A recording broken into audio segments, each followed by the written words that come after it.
ഉപരാഷ്ട്രപതി ജഗദീപ് ധൻഖർ ഗുരുവായൂർ ക്ഷേത്രത്തിൽ ദർശനം നടത്തി. ശ്രീകൃഷ്ണ കോളേജ് ഗ്രൗണ്ടിൽ ഹെലികോപ്റ്ററിൽ ഇറങ്ങിയ ഉപരാഷ്ട്രപതി ഉച്ചയ്ക്ക് 1:30 ക്ഷേത്രത്തിലെത്തിയത്.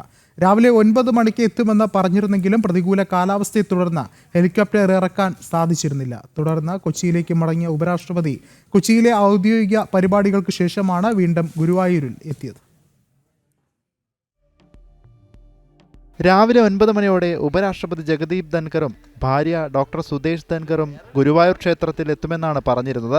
എന്നാൽ ശക്തമായ മഴയെയും കാറ്റിനെയും തുടർന്ന് ഹെലികോപ്റ്റർ ശ്രീകൃഷ്ണ കോളേജ് ഗ്രൗണ്ടിൽ ഇറക്കാൻ സാധിച്ചില്ല.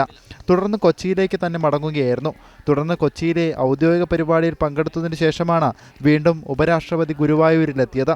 കാലാവസ്ഥ അനുകൂലമായതിനാൽ 1 മണിയോടെ ഉപരാഷ്ട്രപതി ശ്രീകൃഷ്ണ കോളേജ് ഗ്രൗണ്ടിൽ ഹെലികോപ്റ്ററിലെത്തി.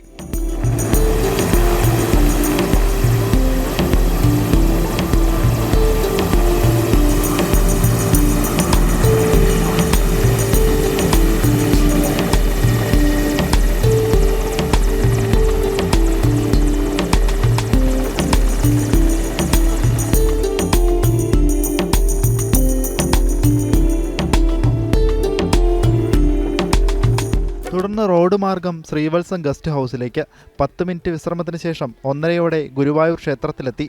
തെക്കേ നടവഴിയാണ് ഉപരാഷ്ട്രപതിയും ഭാര്യയും ക്ഷേത്രത്തിൽ പ്രവേശിച്ചത്. ഉപരാഷ്ട്രപതിയുടെ ദർശനത്തോടനുബന്ധിച്ച് വൻ സുരക്ഷാ ക്രമീകരണങ്ങളാണ് ഗുരുവായൂരിൽ സജ്ജമാക്കിയത്.